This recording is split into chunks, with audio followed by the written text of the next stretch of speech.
Bismillahirrahmanirrahim. Assalamualaikum warahmatullahi wabarakatuh. Bertemu kembali bersama saya di channel Dosen Muda. Saudara-saudara sekalian, pada kesempatan kali ini saya ingin sharing kembali tentang kompetensi dzikir dan fikir. Jadi saya memiliki keyakinan bahwa seseorang atau manusia itu dianugerahi oleh Allah dua kemampuan. Yang pertama dia mampu berzikir dan yang kedua dia berfikir. Dua hal ini merupakan ciri dari orang yang diberikan akal oleh Allah Subhanahu wa taala. Sebagaimana dalam Al-Qur'an surat Ali Imran ayat 190 sampai ayat 191 Allah berfirman, A'udzubillahi minasyaitonirrajim. Bismillahirrahmanirrahim. Inna fi khalqis samawati wal ardi wakhtilafil laili wan nahari la ayatil liulil albab alladzina yadhkurunallaha qiyaman wa qu'udan wa 'ala junubihim wa yatafakkaruna fi khalqis samawati wal ard rabbana ma khalaqta hadza batila. Al-ayah wallahu a'lam bimuradi. Ayat ini menjelaskan bahwa penciptaan langit dan bumi, silih bergantinya siang dan malam, ini merupakan tanda-tanda kekuasaan Allah. Tanda-tanda kekuasaan Allah bagi orang-orang yang diberikan akal. Siapa itu? Ya manusia. Manusia yang diberikan akal secara sempurna, secara utuh oleh Allah, ini harus bisa membaca tanda-tanda apa-apa yang ada di alam semesta ini. Bergantinya siang dan malam, kelap-kelipnya bintang yang ada di langit, kemudian pepohonan, ada gunung, ada ada laut dan sebagainya, semua yang ada di muka bumi ini merupakan tanda-tanda kekuasaan Allah. Dan itu harus kita baca sebagai manusia, sebagai makhluk yang diberikan kecerdasan, yaitu akal, atau yang disebut dengan ulul albab, maka kita harus mampu membaca. Karena Allah menjelaskan pada ayat berikutnya, alladzina yadhkurunallaha qiyaman wa qu'udan wa 'ala junubihim wa yatafakkaruna fi khalqis samawati wal ard. Jadi ulul albab ini siapa sesungguhnya? Ulul albab ini adalah orang-orang yang berzikir. Alladzina yadhkurunallah, berzikir kepada Allah, ingat selalu kepada Allah di dalam keadaan berdiri, duduk dan berbaring. Jadi dzikirnya itu tidak hanya ketika duduk saja, ketika mungkin setelah sholat lalu kemudian ia berzikir. Tidak, tetapi ketika dia berdiri, duduk dan berbaring itu tidak lepas dari mengingat Allah. Nah, ini yang pertama adalah dzikir. Dan yang kedua adalah wa yatafakkaruna fi khalqis samawati wal ard. Artinya dia berpikir tentang penciptaan langit dan bumi. Jadi dua hal ini merupakan ciri kompetensi dzikir dan kompetensi fikir ini adalah kemampuan yang dimiliki oleh ulul albab. Dalam hal ini saya membuat istilah Jadi saya sering menyampaikan kepada para mahasiswa dua hal yang memang perlu kuasai oleh manusia, yaitu adalah believing skill dan thinking skill. Jadi sebetulnya saya merujuk kepada ayat ini sesungguhnya tetapi saya membuat semacam istilah untuk memudahkan. Jadi kemampuan ataupun believing skill itu artinya keterampilan mengimani. Jadi ketika kita hidup, memang kita harus memiliki kemampuan untuk mengimani, untuk yakin. Kepada siapa kita yakin? Kepada siapa kita berserah diri? Kepada siapa keimanan kita ini kita tancapkan, kita kaitkan? Nah, ini believing skill. Tentu dengan cara yang paling efektif untuk meyakinkan diri kita, menambah keimanan diri kita itu adalah memperbanyak dzikir. Ini sesuai dengan sabda Rasulullah ketika Rasulullah ditanya oleh para sahabat, "Ya Rasulullah, kaifa nujaddidu imanana?" Para sahabat bertanya kepada Rasulullah, bagaimana kami memperbaharui iman kami? Maka Rasulullah menjawab, bikasroti qauli la ilaha illallah. Artinya dengan memperbanyak ucapan, dengan memperbanyak dzikir la ilaha illallah. Jadi yang namanya dzikir ini adalah cara yang paling efektif untuk mempertebal keimanan, untuk memperbaharui keimanan. Kepada siapa keimanannya? Tentu kepada Allah. Mohon maaf ya, karena memang kami umat muslim gitu ya. Bagi saudara-saudara non-muslim mungkin berbeda keyakinan, tidak masalah gitu. Tetapi yang terpenting adalah Anda memiliki keimanan. Kepada siapa keimanan Anda kaitkan, Anda tancapkan. Ya, itu yang pertama. Believing skill, artinya orang itu harus memiliki kemampuan untuk mengimani. Yakin nggak? Kan gitu ya. Nah, kemudian yang kedua adalah thinking skill. Thinking skill itu artinya keterampilan berpikir, kemampuan dia berpikir. Jadi tidak hanya yakin saja, tetapi juga kemampuan berpikirnya itu harus ada. Keterampilan bagaimana dia membuat konsep, membuat sebuah teori ya. Kalau yang lebih yang lebih tinggi itu kan bentuknya teori. Yang sedang mungkin itu adalah konsep, perencanaan seperti apa gitu ya. Nah, ini keterampilan berpikir. Nah, dua hal ini memang harus menjadi keterampilan kita. Ya, kadang orang itu kan, mohon maaf ya, ada yang mengatakan bahwa mungkin sebagian orang ada yang meyakini bahwa kekuatan berpikir katanya gitu ya. Jadi ada yang menggaungkan gitu ya, mempromosikan bahwa manusia itu bagaimana dia berpikir. Jadi kekuatan ataupun kesuksesan manusia itu diukur bagaimana dia berpikir. Jadi dia mampu memancarkan energi, memancarkan vibrasi, memancarkan frekuensi ketika dia berpikir. Ya, saya setuju.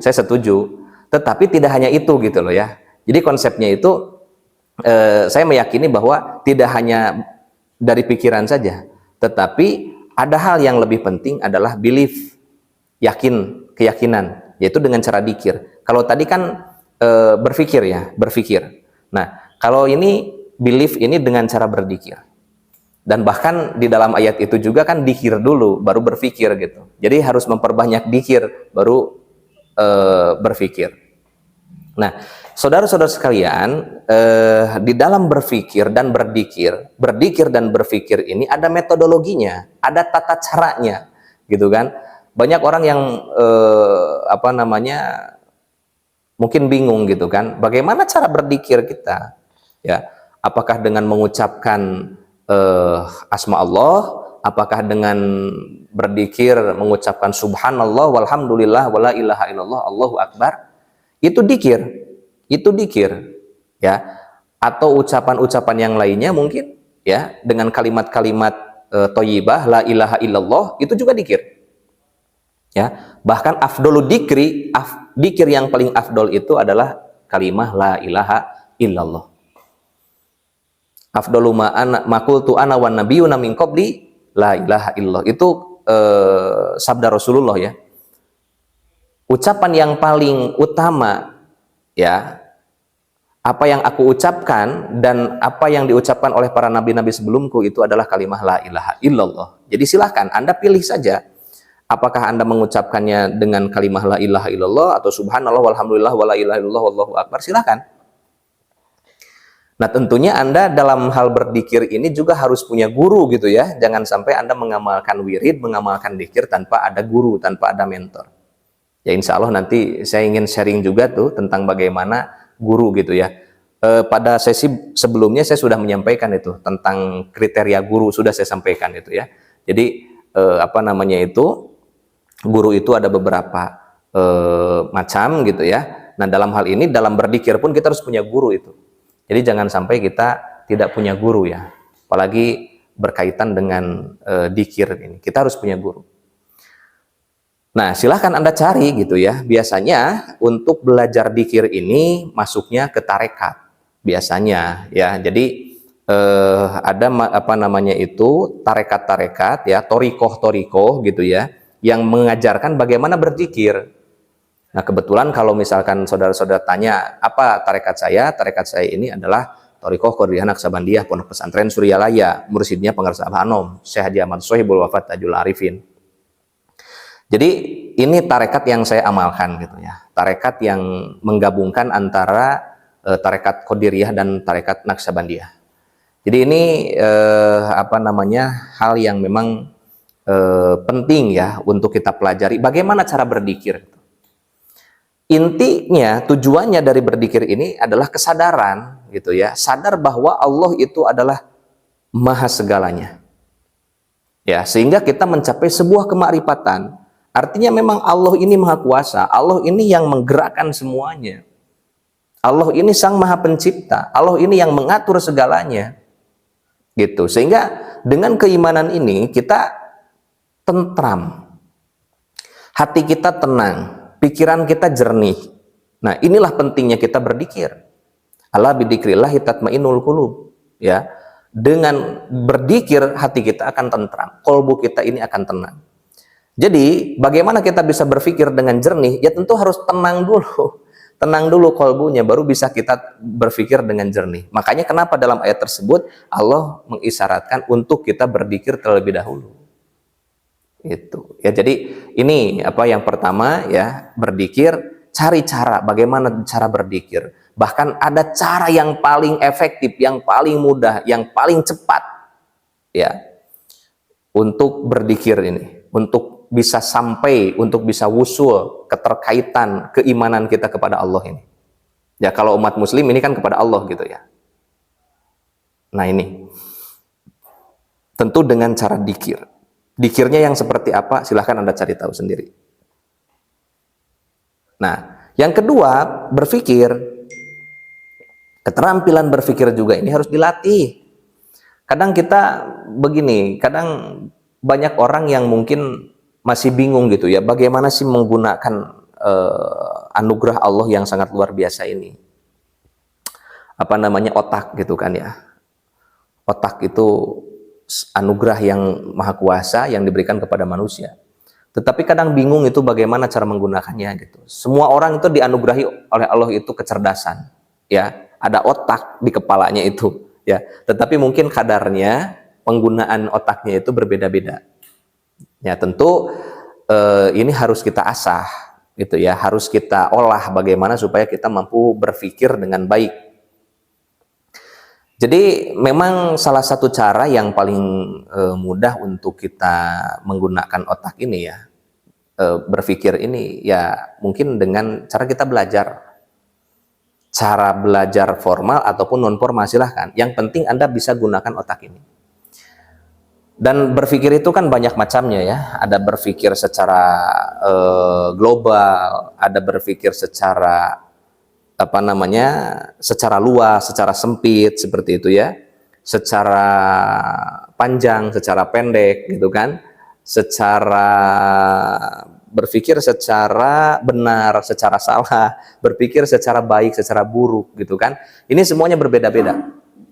Ya kadang orang berpikirnya itu mungkin baru satu jalur gitu ya. Bagaimana tuh orang misalkan berpikir secara rinci, dia bisa secara detail, tetapi secara global mungkin kurang ataupun tidak bisa. Nah ini memang itu harus ada keterampilan tersendiri ya. Jadi bagaimana kita ini memanfaatkan otak kita, ya kecerdasan kita ini untuk kita maksimalkan. Ya sehingga ini menjadi tools, menjadi alat untuk kita hidup. Kita mampu mengonsep, kita mampu menyelesaikan permasalahan, ya. Kita mampu membuat perencanaan-perencanaan, itu kan buah pikir. Bagaimana kita mengolah pikiran kita. Yang jadi rujukan di Indonesia ini untuk apa namanya itu di dalam pendidikan, dalam evaluasi pendidikan itu kan teori taksonomi Bloom ya. Benjamin S. Bloom itu dia mengatakan bahwa ada 3 domain kecerdasan, ya 3 ranah. Yang pertama adalah kognitif, afektif, dan psikomotorik. Itu saya kira umum ya. Jadi kognitif, afektif, psikomotorik ini juga kita harus pahami betul gitu ya. Tidak hanya apa namanya itu secara umum mungkin orang mengetahui bahwa kognitif itu adalah pengetahuan, afektif itu adalah sikap ya, kemudian psikomotorik itu adalah keterampilan. Jadi tidak hanya seperti itu, tetapi sebaiknya memang dipahami lebih dalam, lebih rinci. Di dalam setiap domain ini kan ada kategorinya. Contoh misalkan di dalam kognitif itu kan ada 6 aspek ya. Ada C1, C2, C3 sampai C6 itu ya. C1 itu adalah pengetahuan, remembering. Ya. Kemudian yang kedua adalah understanding, pemahaman. Yang ketiga adalah applying, ya, aplikasi. Kemudian yang keempat adalah analyzing. Jadi menganalisis, kemudian evaluating, mengevaluasi, dan yang keenam adalah creating, mencipta atau mengkreasi. Nah, ini dari kognitif saja ada 6. Ya, belum nanti dari afektif, belum lagi nanti dari psikomotorik. Nah, kepada para guru, saya kira ini penting ya untuk membimbing anak-anaknya bagaimana mencerdaskan mereka, yaitu kita pahami ini. Meskipun ini konsepnya konsep luar, konsep dari barat ya, tetapi tidak salah kalau memang ini bisa kita adopsi ya untuk kebaikan, untuk bagaimana kita memudahkan ya menggunakan pikiran kita, otak kita. Karena nanti di dalam remembering itu ya, di dalam setiap aspek itu ya, pengetahuan, pemahaman, aplikasi, analisis, evaluasi sampai kepada kreasi atau creating, itu semuanya ada kata kerja operasionalnya. Ya, ada kata kerja operasionalnya. Sehingga kita bisa ngukur tuh ya. Ketika misalkan kita mengajarkan suatu pelajaran kepada murid kita, kepada anak didik kita, kalau baru tahapan remembering, itu baru tahapan hafalan. Menyebutkan, itu hafalan. Ya, jadi tahap pertama itu. Ini penting ini pondasi. Ya, misalkan anak itu what is this? This is a pencil, misalkan seperti itu. Ini kan remembering. Ya kan? Ini remembering. Nah, tetapi masuk tidak hanya harus meningkat ya, tidak hanya di aspek pengetahuan saja, tetapi masuk dong ke understanding. Ya, misalkan kalau dia tadinya hanya bisa menyebutkan pemahaman dia, ya, kalau dia tadi mengatakan ini adalah pensil, coba tanya apa gunanya pensil? Ini kan pemahaman, gitu ya. Nah, mungkin sampai pada aplikasi bagaimana cara menggunakan pensil. Ya kan? Kemudian bagaimana pensil ini diciptakan, dianalisis itu. Bahan bakunya apa sih? Bentuknya apa? Bentuknya segitiga atau segi 5 atau segi 6 atau bulat? Bukan bulat, tabung gitu ya. Atau apa gitu ya. Kemudian dievaluasi. Bagaimana pensil ini bisa digunakan untuk menulis? Ya, kalau tidak mungkin ini sudah tumpul, dia bisa mengevaluasi sampai pada creating. Bisa nggak dia menciptakan alat tulis seperti pensil ini? Nah, ini kan penting ya untuk kita memiliki thinking skill. Artinya keterampilan kita berpikir. Jadi meskipun ini teori barat ya, kalau memang ini secara logik kita bisa terima, ya kita terima saja gitu. Karena saya pun mencari-cari gitu ya, saya mencari-cari bagaimana kita memaksimalkan berpikir ini. Ya yang saya temukan adalah ini gitu. Jadi kalau tadi believing skill ya, untuk menanamkan keyakinan dalam diri kita, dikir ya. Cara dikir itu ada macam-macam, ada banyak sekali. Untuk mengetahui bagaimana cara dikir, Anda masuk jalur tarekat, masuk ke tanyakan kepada mursyid. Anda datang kepada majelis tarekat, kemudian Anda minta untuk ditalkin dikir. supaya Anda tahu bagaimana cara berzikir untuk menambah keyakinan keimanan. Nah, kemudian cara berpikir Anda tanya kepada ahlinya. Artinya Anda tanya kepada guru, Anda tanya kepada dosen gitu ya. Bagaimana sih cara berpikir ini? Mengembangkan potensi pikiran kita ini supaya maksimal. Gitu, ya. Nah, jadi itu saya kira sangat penting ya. Jadi dalam hal ini saya memiliki keyakinan dua hal yang memang harus dimiliki, believing skill dan thinking skill. Believing skill itu adalah bagaimana kita menyambungkan keyakinan kita terhadap Allah Subhanahu wa taala, Tuhan yang Maha Kuasa. Pikiran kita gunakan untuk bagaimana kita berpikir, mengonsep, membuat teori, membuat merunut permasalahan. Itu fungsi otak kita. Dan kedua-duanya ini penting. Ya, dan itu tertulis di dalam Al-Quran tadi, firman Allah dalam surat Ali Imran ayat 190 dan ayat 191. Nah, jadi ini yang ingin saya sampaikan pada sharing kali ini. Mohon maaf atas segala kekurangannya. Kita bertemu lagi di sesi berikutnya.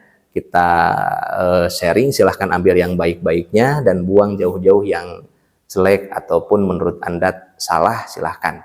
Ya, Anda boleh komentar di kolom komentar. Apa saja yang mungkin pendapat saya ini kurang sesuai, ya silahkan. Saya dalam hari ini sharing ya, saya tidak bermaksud menggurui atau mengajari Anda, tidak, saya ingin sharing saja. Kalaupun Anda lebih tahu daripada saya mohon berikan saran dan masukan, kritikan bagi saya untuk pengetahuan saya. Demikian, terima kasih. Wassalamualaikum warahmatullahi wabarakatuh.